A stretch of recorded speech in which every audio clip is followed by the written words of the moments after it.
Question 29. Determine the cell notation for the redox reaction given below. Do remember, when you try to determine the cell notation, you always write the electrode on the outside. Then you have one line for the phase boundary, then you have electrolytes.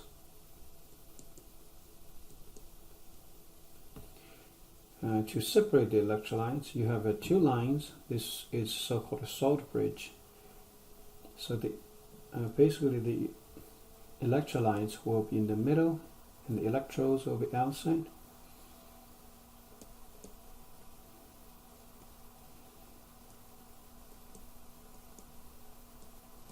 To remember, the electrode on the left, that will be the anode. Electrode on the right side will be cathode that you write. So this will be cathode that you write down. So for this reason, you will have to determine which one is undergoing oxidation, which one is undergoing reduction. To remember, anode, we remember this by NOx. So cathode, we remember this by a red cat. In this way, we'll be able to determine the anode and cathode, so we can write this correctly. All right. So oxidation state 0, 0, -1, +3. So this is the oxidation. That's the reduction. So this is a cathode. Okay, this is anode. When you look at the anode, we should write it on the left side. Write the anode on the left side, and we write the electrode first. So in this particular reaction, you do have a metal in the reaction, so I'm going to use iron as the anode. So it will be iron. Okay. Then you write the electrolyte or the aqueous portion. The aqueous apparently is iron 3 ion over here, so that's why we write iron 3. Use the salt bridge double vertical line over here. Then we put down the electrolyte over here. So it will be the gas. And remember, this is gas phase, so you should use one line to separate the aqueous phase, because the vertical line, remember, it's called the phase boundary. Okay, since it's gas phase and aqueous phase, they have a phase boundary. You need to use one line here to represent it. But this is gas, this is aqueous phase. Okay, so they are not going to be able to be used as the electrode. The electrode must be something that conducts electricity. Okay, so for example, here you would need to use an inert piece of metal, like most commonly used. This would be platinum. So for this reason, C is the correct answer. But more exactly, actually, you should have put the phase over here. So C is the correct answer.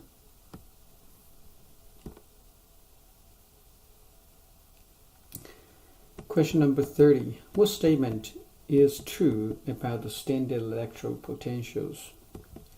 The standard electrode potentials, let's read this. The electrode potential of the standard hydrogen electrode is exactly 0. Yes, that's correct, but you don't pick it because we picked the one that is not true. Standard hydrogen electrode potential is randomly assigned to be 0. Okay, it's not measured. That one is defined to be 0, so it is exactly 0. This is correct statement. B. The electrode in any half cell with great tendency to undergo reduction is positively charged. relative to the standard hydrogen electrode, and therefore has a positive E. So this statement is correct. Okay, so greater tendency to undergo reduction. What will undergo reduction? The oxidants will undergo reduction. So in other words, you can translate this to the electrode in any half cell. Okay, in any half cell that are oxidants is positively charged relative to the standard hydrogen electrode, therefore has a positive reductive potential. This is correct. So I'm going to write this one more time. So that means the oxidants is positively charged and have a positive E. So if you look at the table of reductive potential, you would notice that all oxidants will sit on the left side and the reductants will sit on the right side. The more positive the standard electrode potentials, also called reduction potentials, then the stronger the oxidants. And the reductants will be sitting on the right side. So the more negative the reduction potential, the stronger the reductants. Right, so B is also the correct statement. Let's look at C. Electrons will flow from more negative electrode to more positive electrode. What is more negative electrode? More negative electrode is anode. More positive electrode is cathode. Okay, so from the more negative electrode to more positive electrode, this is also correct, because in the battery or voltaic cell, the electrons always flow from anode to cathode, or in other words, it flows from the more negative electrode to the more positive electrode. So this one is also correct. When you look at D, E cell is positive for spontaneous reaction. Yes, for spontaneous reaction, you can E cell greater than 0. That means that the reaction is spontaneous. E cell greater than 0, smaller than 0. That means the reaction is non-spontaneous. If E cell is 0, that means the reaction is at equilibrium. Right. So A, B, C, D, they're all correct. Let's look at E. E cell is the difference in voltage between the anode and the cathode. This is in the wrong order. It's kind of subtle. Okay, this is a wrong statement, which means we are going to pick this one because we pick one that is not true, because we do know E cell is the difference between the cathode and anode, not the opposite order. So E cathode minus E anode. So we pick E as the correct answer. Let's look at question number 31. Use the standard half cell potentials listed below to calculate the standard cell potential for the following reaction occurring at 25 degrees C. It also tells you the equation is balanced. If the equation is not balanced, you're going to balance the equation first. When you do the cell potential calculation, do remember it's the same equation as we listed over here. You need to find out which one is cathode, which one is anode, and we can easily determine that by looking at which one is oxidation, which one is reduction, and here's the mnemonics. So oxidation happens on anode, and the reduction will occur at the cathode. Okay, so because of that, we are going to identify the oxidation state first. This is 0, 0, -1, +3. So oxidation occurs over here. That's oxidation. So that's why this is anode over here. This is reduction. So this is a reduction. So this is cathode. So when you do the calculation for the cell potential, or E cell, it will be the E cathode minus that of E anode. So these are all reduction potentials. We use them as is. Which one is cathode? When you look at the cathode, we already determined it. Okay, so this pair, that's cathode, and that will be plus 1.36 minus, look at this pair, that gives you the anode. Okay, you see the anode we identified. All right, so negative 0.04. So when you do this calculation, it will give you positive 1.40. For this reason, C is the correct answer. So the key to solve the E cell or cell potential calculation is to correctly identify the cathode and anode, and the cathode is going to be where the reduction happens. Okay, anode is where the oxidation happens. You need to identify the oxidation states first. All right, let's move on to question number 32. Which of the following reactions would have the smallest value of K? So basically, the larger the E, the larger the K. So at 25 degrees, so we do need to know E cell is 0.0592 over N log K. As you can see, the larger the E is, then the bigger the K is. You don't need to do calculation. All right. Basically, you need to, if you need to find the smallest value of K, that means you find the most negative E over there. So B would be the correct answer. So because this is the most negative one, or the smallest value. Okay. All right. Let's look at question number 33. Use the tabulated half cell potentials, or so-called reduction potentials, to calculate the delta G naught for the following reaction. So the most important thing for you to calculate that, to do any calculation in chapter 18, you need to know what relations you're asking. So here is the delta G and the chemical reaction. So this is asking you to calculate delta G is negative NFE. All right. So what is N? N is the number of electrons transferred. Okay, so this N is the number of electrons transferred, and it was F. F is Faraday's constant.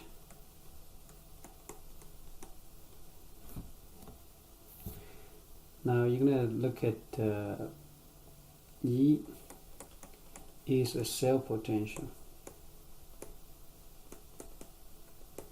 So when you do this calculation, you need to determine what the E is. E can be determined similarly to what you had, because E is the E cell, is going to be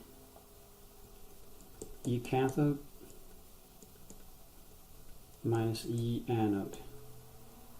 So this is extremely important for you. You need to be able to do this. This is oxidation state 0, 0. This is plus 3. This is negative 1. So iodine to iodine, okay? That's reduction. Reduction, how many electrons is involved? So this is from 0 to negative 1. That's 1 electron, but you have a 6 iodine over there. You know, that's 6 iodine. So this is 6 electrons. Okay, you gain the 6 electrons in this process, more exactly. And here, each one gives you 3 electrons, because 0 to plus 3, that's a 3 difference. But you have a 2 iron, so that's 6 electrons as well. it's a loss of 6 electrons, and this is oxidation. So for this reason, what is the E?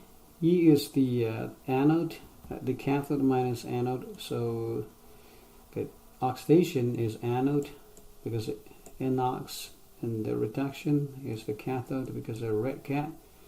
Okay, so iodine, basically you look at iodine here, which is where the reduction happens. That's going to be, when you check the table, right, reduction potential table, you will find out for the iodine, you look at the potential. Actually in the real exam it will be given for you, but I'm going to write it out.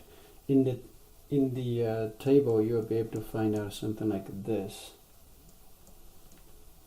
So this is plus 0.54 volts, and the other one is Fe 3 plus, then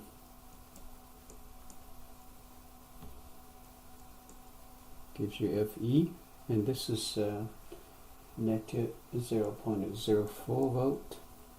So remember, we have already correctly identified this as the anode, this as the cathode. So for this reason, this will be plus 0.54 volts minus 0.04. So this will be 0.58 volts. So when we do the calculation for delta G is negative N over here. As we look at N, is actually 6 electrons, 6 times 96485 times 0.58. So when you do this calculation,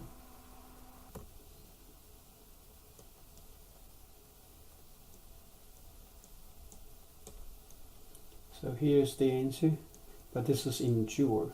So for kilojoule, it will be negative 3.5767, okay, kilojoule. So when you do the calculation, E is the answer, but the more exact, it should not be E. It's actually negative 3.36 times 10 raised to 2 kilojoule.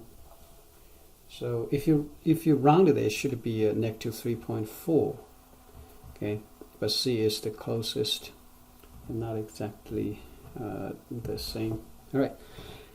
Okay, let's move on to the next question. An electrolytic cell.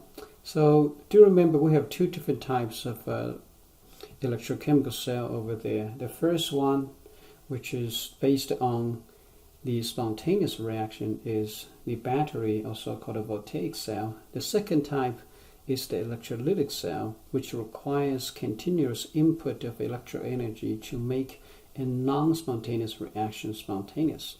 Okay, so for question number 34, the correct answer would be E, because it consumes electrical current to drive a non-spontaneous chemical reaction and make it become spontaneous. That's what an electrolytic cell is.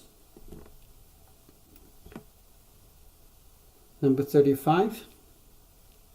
In an electrolytic cell, the anode is defined as, when you remember in the electrolytic cell, in both the electrolytic cell and the voltaic cell, okay, in the voltaic cell, let's compare the similarity and the difference over here. Okay, so for electrolytic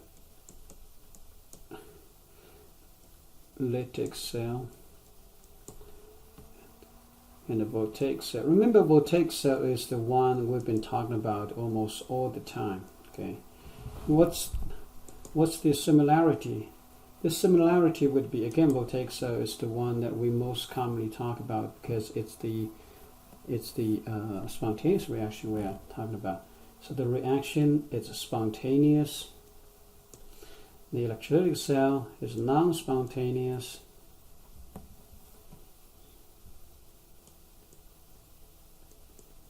Alright, then what about the other difference? For example, for the anode cathode, the assignment will be similar. Okay. So look at that. Let me move this up a little bit. So what is anode? Anode will still have oxidation happening in that place. Why is it shaking? And anode still will be where oxidation is, and reduction is going to be where the cathode is. So did you notice that it will be exactly the same for this mnemonics red cat? Okay. However, for the positive end and the negative end, it will be different. Okay. For the anode in the electrolytic cell, it's opposite to that of the voltaic cell. For voltaic cell, again, that's the one we've been talking about all the time. So as we talked about, for the voltaic cell, the anode will be the negative end.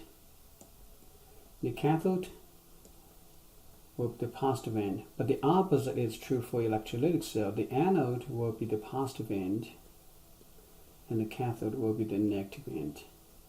Okay.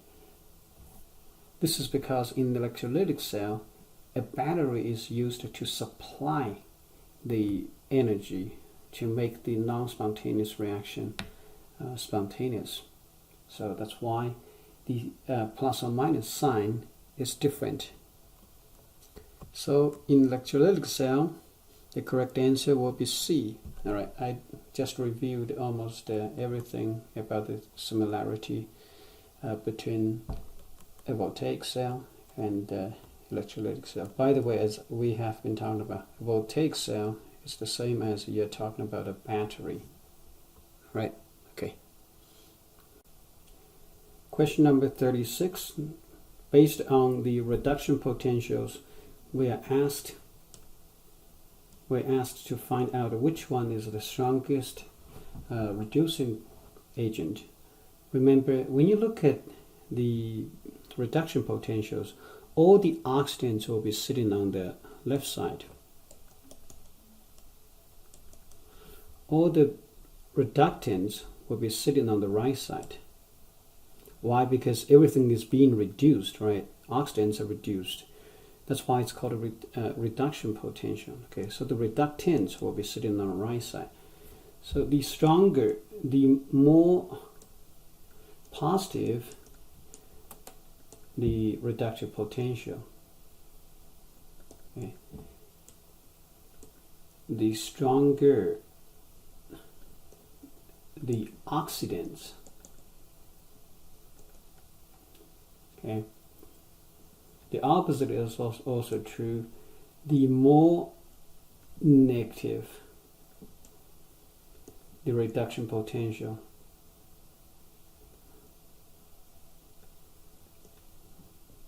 the stronger the reductants.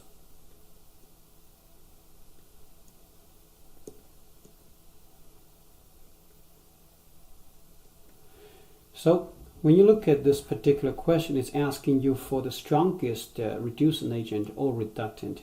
Stronger. First reductant is sitting on the right side. Strongest means most negative, sitting on the right side. So that's how you translate it. When you look at this, compare this to, this is the most negative. So that means that's what you pick. Cadmium. Okay, sitting on the right side. The most negative sitting on the right side. If I ask you which one is the strongest oxidant or oxidative agent, it would be the most positive sitting on the left. It would be iodine. Iodine will be the strongest oxidant.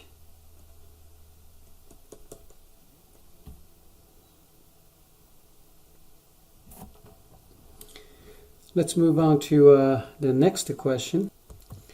Remember, these questions are very typical and it will be tested in your exams, but your real exams usually will be slightly less calculation. All right, but the topics will be almost exact the same. So how many electrons, number 37, how many electrons are transferred in the following reaction? Do remember, in this reaction, it tells you it's not balanced. You got to balance the reaction first. Okay, so when you balance the reaction, you got to know here's +2, here's 0, here's 0, here's +1. So the electrons transferred over here is 1 electron. For the other way, that's 2 electrons. You must lose and gain the same number of electrons. For this reason, you have to multiply a 2 over here. Okay, so multiply 2. So that's why you have 2 electrons being transferred. D is the correct answer for question number 37. Number 38, a voltaic cell is constructed with 2 silver chloride, 2 silver and the silver chloride electrodes. All right. So where the half reaction is given over here, the concentration of the chloride ion in the 2 compartments, they tell you the concentration of the chloride ion. So then we ask you, hey, can you do the calculation for the cell potential? The EMF is simply a cell EMF is the same as cell potential. Okay. First, you need to realize this is a so-called a concentration cell. Okay, because you have on both sides exactly the same thing, the 2 silver chloride electrode. Okay, this is really important. So concentration cell means that for both sides the E cell is the same. Okay, the E is the same. So E under non-standard condition, E cell equals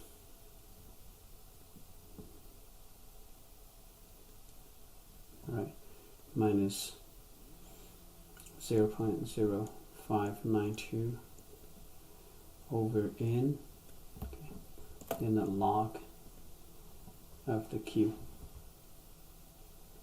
So when you do the calculation, this E cell for concentration cell, because you have exactly the same standard conditions, okay, so this will be 0. So E cell will be negative 0.0592 over N for log Q. For this is negative 0.0592 over 1. Then let's log 0.0222 divided by 2.22. So this gives you a 0.1184. So A is the correct answer. And you can, probably this one is more difficult or too difficult for you. So in your real exam, I'm not going to give a question about a concentration cell. So you simply skip this one. Look at question number 39. Identify the type of solid for AgCl. Ag is silver, that's a metal, non-metal. So this apparently is going to be ionic solid. So number 39, the correct answer is B. Number 40, the correct answer is D. So what is ice? Ice is H2O.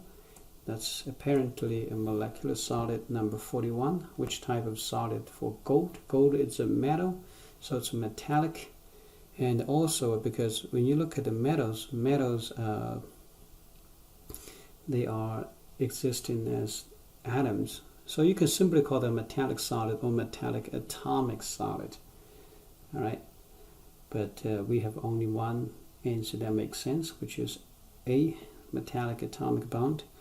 Number 42, give the coordination number for face-centered cubic cell. Hey, just simply remember that their coordination number is exactly the same as the number of neighbors for the atom. So for the 3 different kinds of coordination number, or simply write CN, I'm going to do a table. So you should know for the simple cubic cell, okay, what is the cell type? And you have a face-centered cubic, and you have body-centered cubic. Okay. You also have another one, which is a hexagonal close packing. What is the coordination number? You do need to remember for cubic cell it's 6, face-centered is 12, body-centered is 8, and hexagonal packing, that's 12 as well. Okay. And you also should be able to calculate the total number of atoms inside the unit cell, okay, which is what we will be. You should review that actually on your own at least. Number 43. Question number 43. Rubidium crystallized in body-centered structure. What is the coordination number? So for body-centered, the coordination number is 8. It's easy to understand. When you look at this is the, you can draw this out. The so-called coordination number is the number of neighbors surrounding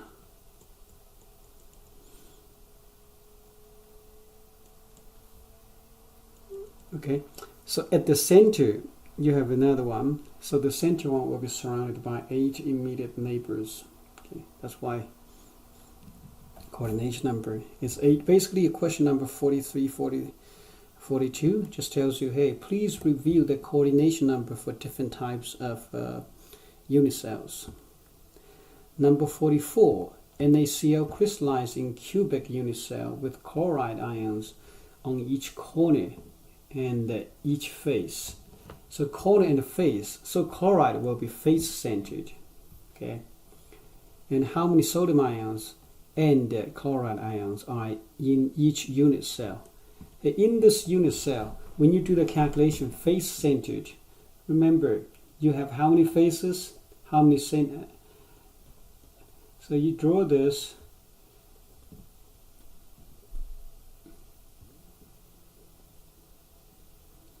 So when you do this, I don't know why this is blinking. That's crazy. So that's simple cubic. Okay, 8 corners you will have. So for 8 corners, it's 1/8 times 8. That's 1. But each face, how many faces do you have? You have front and back, top and bottom, and then you have left and right. So basically, when you draw these things, it's 6 different faces. Each face will contribute a half. So add it together. For face-centered, you will have 4 atoms inside. Since these are chloride ions, it would be 4 chloride. Okay. Since it's NaCl, which is 1-to-1 ratio, you do remember the total will be exact the same number of sodium ion and chloride ion. So for this reason, C is the correct answer. Okay, but this explains to you in a very straightforward fashion. Question number 45. What fraction of the volume of each corner is actually within? The corner would be 1/8. Okay. The edge, and on the edge it would be 1/4. Okay. On the face it would be a half. So these things you must be 100% clear because this will be tested. What is an alloy? Number 46 is quite straightforward. A is the correct answer. So an alloy is the metallic material that is composed of 2 or more elements. Number 47, correct answer is B. The most important thing for the substitutional alloy to form, you look at the atomic radii and the chemical bonding properties. They must be similar in size and in property, so they will form the substitutional alloy. Right. Question number 47. B is the correct answer. 48. D is the correct answer. So for the interstitial element, which means you have some elements in the space in between the atoms, that's so-called interstitial element. For example, steel. Okay, you make steel by mixing up iron with a certain number of carbon. So this will increase the hardness and strength, and a decrease in ductility. So to review the topic in the lecture video. Number 49.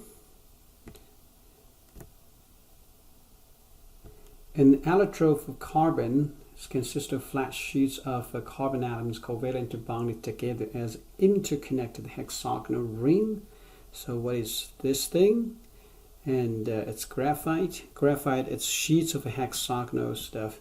So you go back and look at that. A diamond, it would be tetrahedral. Fluorine, you will have fluorine that's look like a soccer, so you will have hexagonal and the pentagon type of stuff. So E is the correct answer, graphite. Okay. Basically, questions number 50 and 51 ask you to review the topics about the electrodes of carbon. For example, you might have diamond, fluorine, graphite, etc. To review all those electrodes for carbon, which is clearly indicated in your lecture video.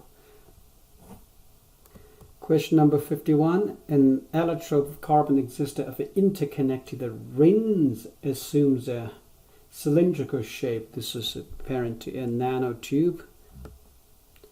Let's move to the next question. Question number 52. So a common use of polystyrene will be foam cups. In foam cups, you actually blow in stuff like hexane into the polymer when it's being formed. So foam up. So that's what the polystyrene is, or PS. Okay. Number 53, E is the correct answer. A common use of PE will be films. Number 54, identify a copolymer. A most famous copolymer would be nylon 66. So that's it. Hopefully you'll go back and work on this question again and try to review the topics each question represents, rather than the question itself. All right, this is going to help you tremendously in your exam preparation. So that's it for this review, and the best luck for your upcoming exam.